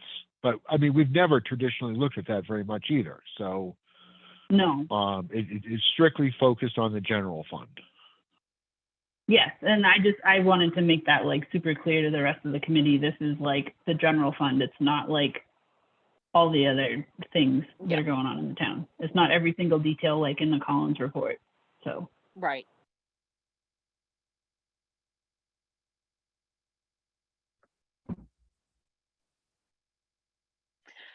So, Okay, you well- know, in terms of buying into a model, I would suggest maybe people take the month to look at this and come back with edits to it. But, you know, maybe other people have better suggestions or other suggestions. I mean, I'm aligned with you, Pete. I would go so far as to like put the vote on adopting this model on the agenda for our meeting in a month. Because I mean, everything you said, I am 100% bought into the Bob model. And does everyone have that? Or should I don't want to presume. Why don't you send it out? Yeah. Yeah, Alana, I'll send you the the spreadsheet I have. Okay. And just pick between the two of them. Okay, Mine doesn't have some of like the override lines. right. But I gotta say, And I my think vote, you were my vote asking on this why- thing. Oh. Go ahead, Okay. Jill. Sorry, ahead, I was just gonna say quick. I think you were asking why some of the models we had like a big deficit projection that never actually manifested. And I think if you look at that spreadsheet quick, like the numbers we had per year for like the fire station were like twice as high as what they actually are, or something like that. So I think some of the things that were guesstimated were good guesses at the time, but they're not exactly how things shook out. So. Right. Right, the fire station debt came in a lot lower than was projected. The interest rates were a lot lower than they used, so that was decreased quite a bit. So, yeah, the interest rate crash. Yeah, I mean, did, some okay things. A lot of bad things. I mean, one of the things is I shouldn't say this with Natasha on the phone, but anyway, we had done the budget with a 6% education increase. And I don't think we've come near that. That I think will primarily be why we're not doing a large deficit. But that we had been projecting 2% for town budgets and 6% for education. But yeah, we can look at that in more detail. Mm-hmm. Peter, just so Sorry. you know, you're recorded too. If I wasn't here, it's still, Yeah, I know, it's I still know. memorialized for record purposes, okay? No. Ken, did you have something you were? Yeah, I was just gonna say, I will tell you, my preference to tool would be dependent on the one that Lori feels as though she can keep up to date with whatever inputs that she is factoring in. So she's looking at local receipts or looking at changes to the cherry sheet or whatever, whatever planning tool she is planning to use to sort of look at the longer term trends, that would tend to be my preference. It sounds as though, we're still a long way from having ClearGov provide us that tool. It also sounds as though Lori's saying, hey, look, I like that neat spreadsheet. And, I'm fine at, if it's up that high level, not the Collins model level, but at that higher level, that's something that we could use. And I've not been a fan of the Collins model, not that I didn't think that, that it was a good model. It's a very elegant model. It's just not a sustainable model in terms of keeping up to date. So again, my preference is going to be, on a model that we think is useful for everyone in terms of the select board, FinCom, school committee, Greg and Lori, and so forth. Something that is accessible to town meeting voters, something that can be updated. That's what I'm looking for. And I think others are reacting to the sort of the same thing based on Lori's reaction to seeing that. So I guess, Lori, part of it is, sort of, you being the finance director, you're the one who's going to be, for better or worse, the sort of the keeper of this information over the longer term. Right, I think definitely for right now, the Bob and Jillian version is definitely a little bit easier to maintain. It follows along with a lot of the other spreadsheets we've done, such as Appendix A within our within the town meeting. It's much easier to update. And it gives you that high level. I mean, I do, and Greg and I will use more detailed spreadsheets when we look at local receipts, when we look at local aid, when we look at a few other things. We will look at a little bit more in detail when we try and calculate health insurance and those sort of things. But that's a lot of different things to put in there. I think for, like I said, for your purpose, what you need, and maybe many other committees, that higher level model will work well. And it'll just be easier to update and maintain. Yeah, and we can always ask for, if something comes up in our discussion or in the model and we're like, Lori, we have a concern about health insurance, or we have a concern Mhm. about, excise tax or whatever, then you can give us more of the Yeah. detailed parts that like maybe you were looking at. Right, and I can give you the detail. I mean, the local receipts detail, I update that monthly and usually send that out. And like, I forget if I've sent that to you guys before. Yeah. That, and I usually supply some budget committee meeting with that as well, so we can look at the, the Right. month and the 5-year average going forward. So Right. and I think that's definitely useful, because to just look at local receipts as a whole, yes, it's good, but to just add 2% sometimes, Right. you gotta look at each individual receipt. Right. I am thinking that since we are looking to move forward with the Bob and Jillian model, we should probably give it a more not that, I mean, I love calling it the Bob and Jillian model, but maybe it needs a more formal name. And if I should reach out to Bob and see, take him up on his offer to revisit it. He could probably put in a lot of the back data, update the years that we now have actuals for, Mhm. I mean, since he made this. I'd have to say, I mean, no, obviously a lot of people have had inputs onto that model.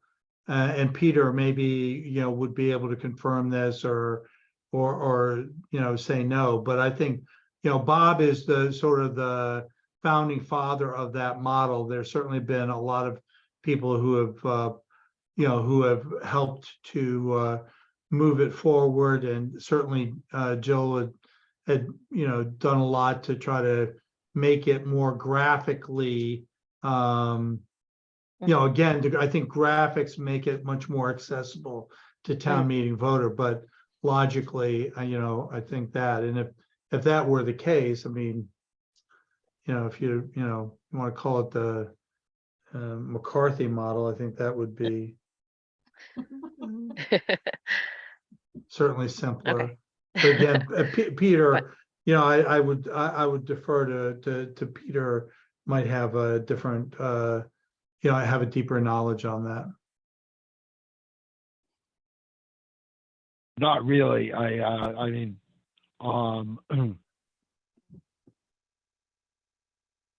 I mean, wasn't he the one yeah, who I mean, off the had top of originally my, put that together? I'm sorry?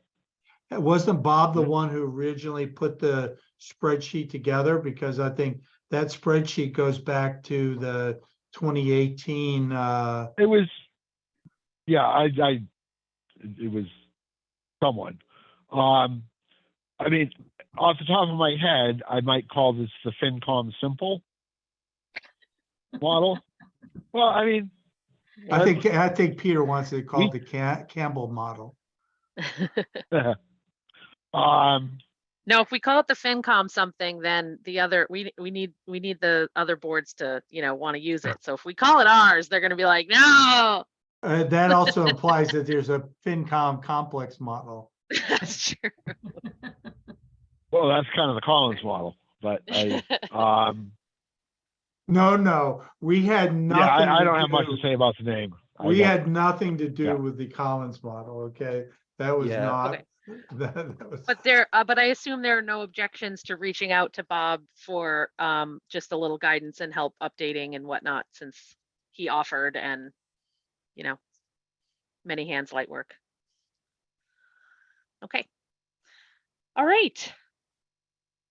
I think that was great. I think we can move on at this point in our agenda, unless anyone has any last thoughts. Okay. So moving on to our routine agenda.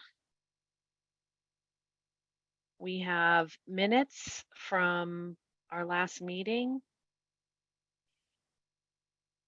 Thank you, Katie. I'll bring those up.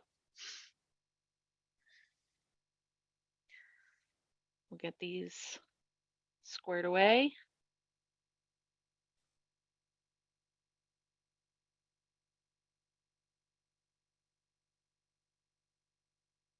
I just want to know, and I took the first 2 lines of the minutes. That was super helpful, Ken, and I like copied and pasted, and I had to like look back in an email. Took me a good 10 minutes to move that info over. Duly noted.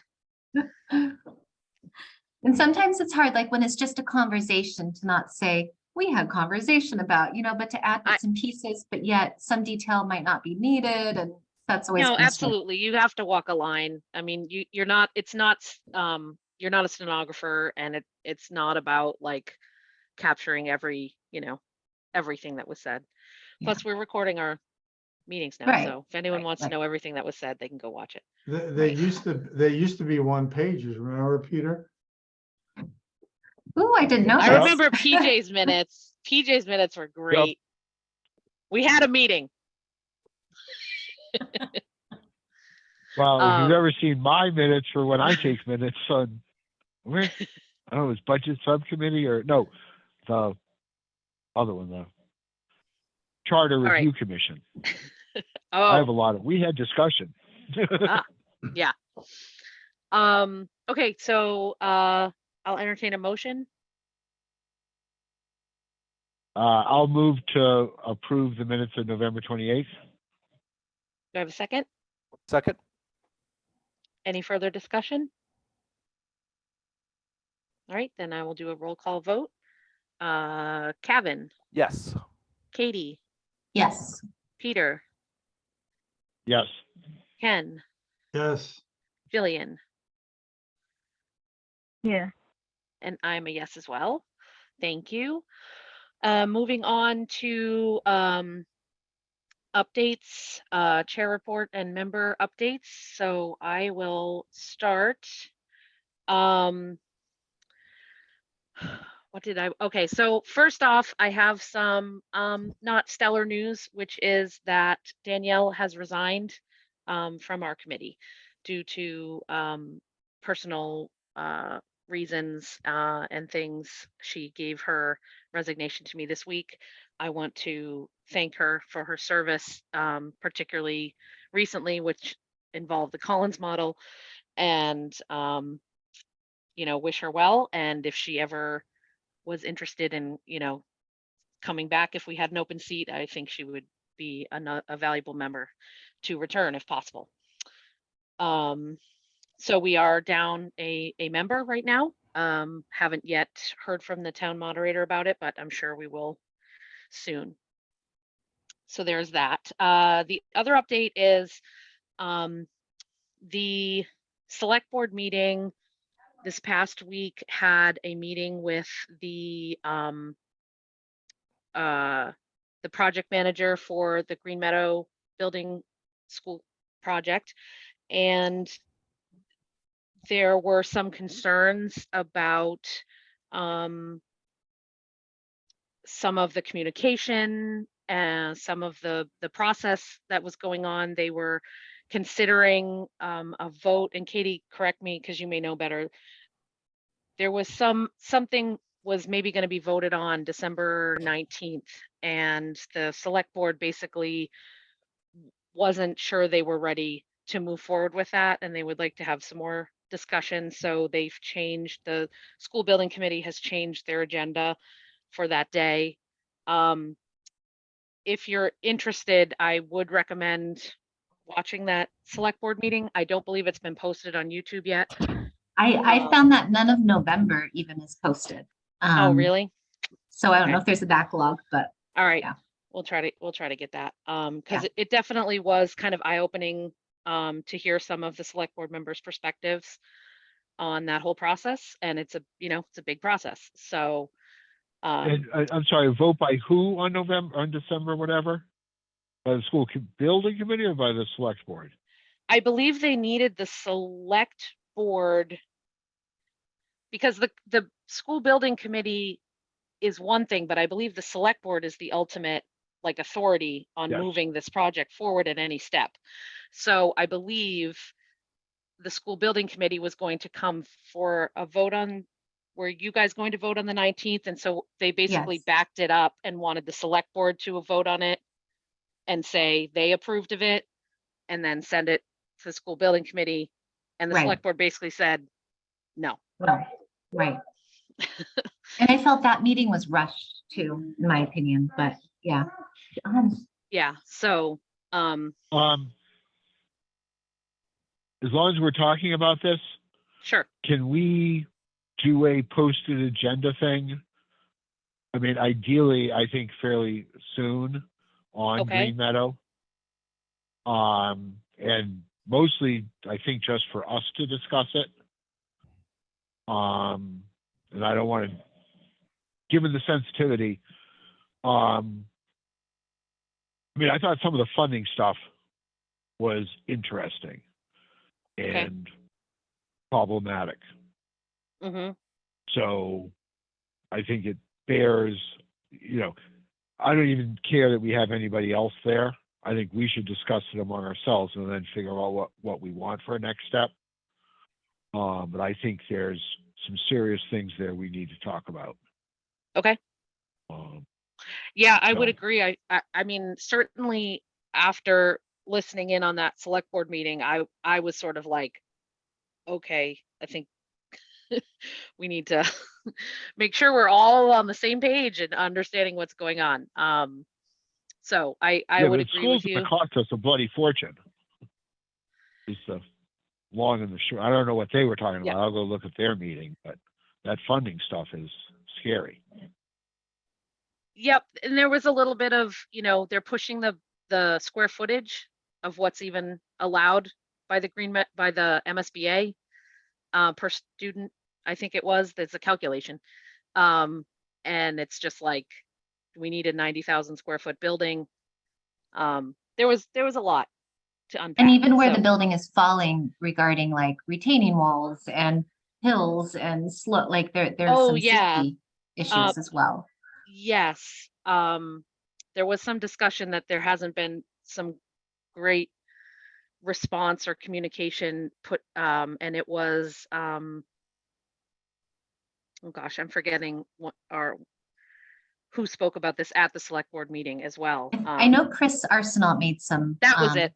It was Chris. Yeah, I Thank saw you. an email go out to the select board from him and he's like, does this sound okay? Is it too much? But I think they were really valid concerns. He has some concerns Yeah. about the ground, the placement and things like that he doesn't feel has been addressed Right, adequately. right. And as an engineer, that's valuable information. So, yeah. So yes, I think this is something we need to have as a discussion item. Alana, Yeah. sorry, I don't know if anyone has had a chance to listen to the first community forum that was given about 2 weeks ago. There were some really great community questions, feedback about building placement, proximity, like kids walking, just a couple of different things that might help if you're putting something on your agenda. I would suggest to see, and I don't know, it was recorded.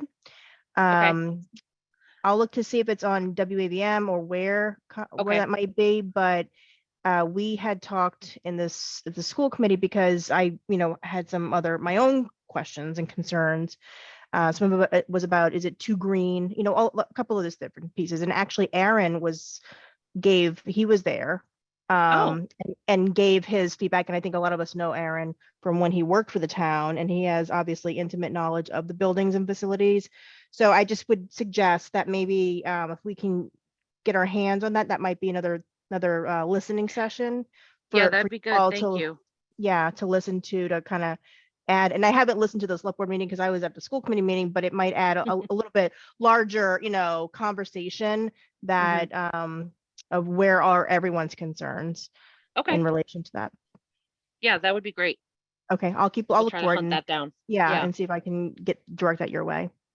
Thank you. I appreciate it.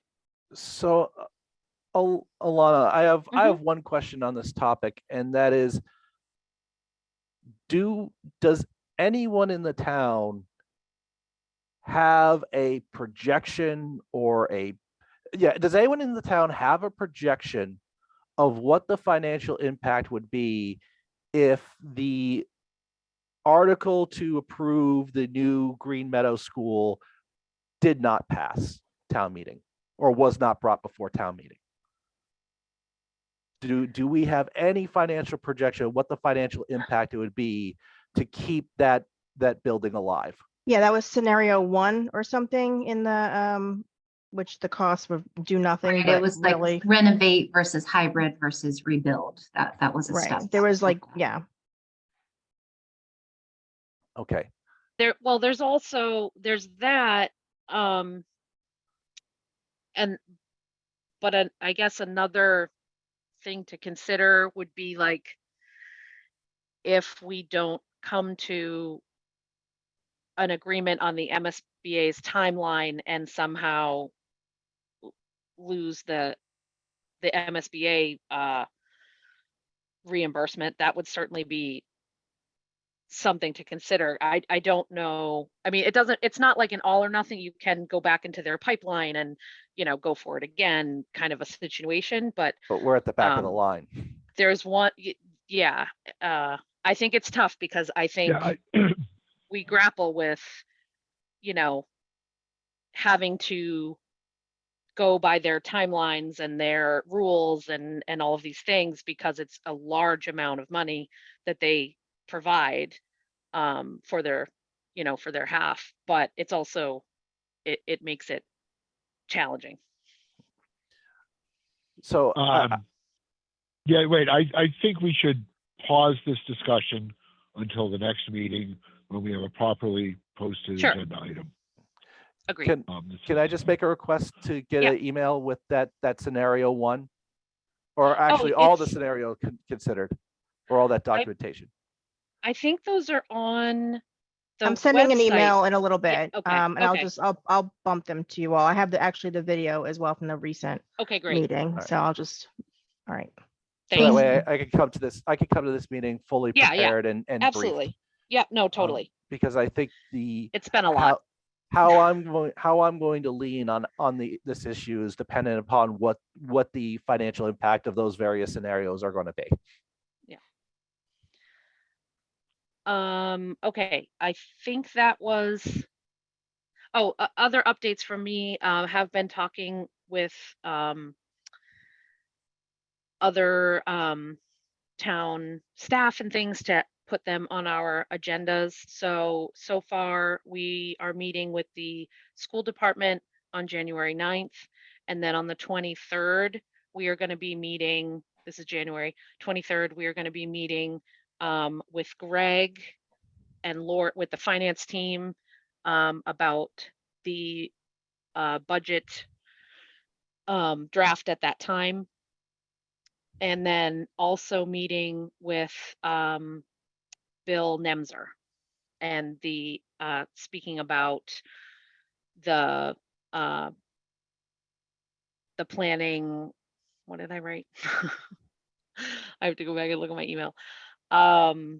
Speaking a discussion with, I think Megan's going to come to, and just discussing Office of Municipal Services and the Planning Department and their concerns moving forward in this year, just to give us some more rounded information as we go into budget season. So that's January 9th and 23rd. I'm wondering if we could do some Green Meadow discussion on the 9th as well, after we have the meeting with the school department, if that makes sense. It's probably going to be, a pretty lengthy discussion with the school department, but we have a lot of heavier meetings coming up to get ready. So we're going to probably have some longer meetings in the new year, as we always do. And maybe that, it might be helpful if, we did just discuss the budget for the schools and then continue on and discuss Green Meadow. So I think I'll probably put that on the agenda for the 9th. So those are our next two meetings at least, set. I think that's it for me. So other members that have updates? There is a budget subcommittee meeting tomorrow. Excellent. I forwarded the documents to the FinCom address. Okay, great. I'll send them So along. sorry, I did that late today. So That's okay. I will send those out. Anyone else? Am I off mute? Yeah. Can I ask Calvin if there's anything more to say about CPC and the bleachers? Or I mean, that would be the other kind of big thing out there.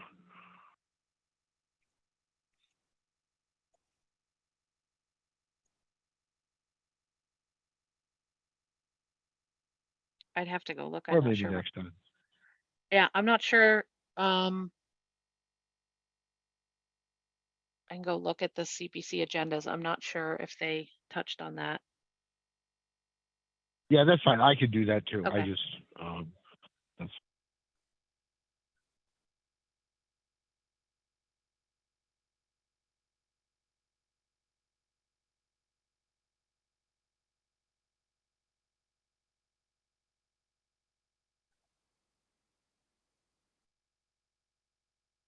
I don't think that was a specific item on their last meeting, but He's back. You might want to ask again. oh, hey. Peter. Hey, Calvin, you're on Hey. mute.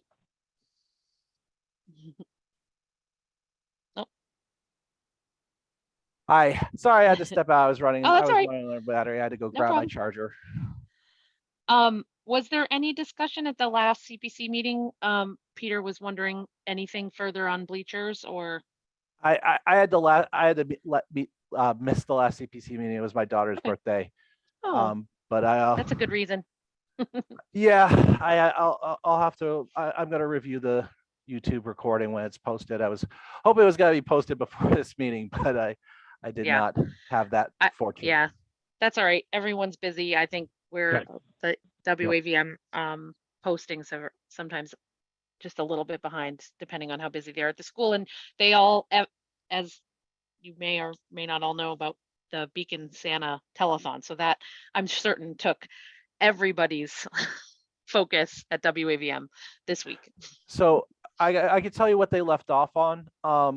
They left off on the prior meeting. They left off on reaching out to the schools to say like the application for CPA funds was incomplete. They needed some more information. Natasha's here. Maybe she can tell us if the schools has responded back, but that's the extent of my knowledge on the bleachers. Okay. No, Brian is working directly with the CPC on those replies. So in answer to your question, Pete, I don't think they were able to discuss it because they're still waiting on to hear information back on the schools. okay. All right. Thanks. Anyone else?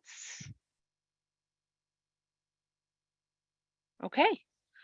I think that is it for this evening then. I will entertain a motion. I To move to adjourn? adjourn. All right, do we have a second? I'll second. Okay. Then we'll roll call vote. Katie, Yes. Ken, Yes. Peter, Yes. Kevin, Yes. Jillian, yes. and I am a yes as well. So thank you so much, everybody, and I wish you all a happy new year till we see each other again, which sounds bananas, but See there some it of you is. guys tomorrow. Oh yeah, that's right. No, Yep. I mean Happy holiday season. in this particular meeting, I'm sure we will see all of you in other places. But thank you so much, and we'll see you again in January. Hey, Alana. Right. Yes. My Bye. Zoom kept going in and out. Okay. Did I hear you say that somebody had resigned? Oh yes, I'm sorry. Yes, Danielle Oh, okay. tendered her resignation this All this right. week, unfortunately, due to that's- some other commitments. Okay. Yeah, my Zoom has been going in and out, so thanks. No problem. Good night, everyone. Good Good night. night, guys.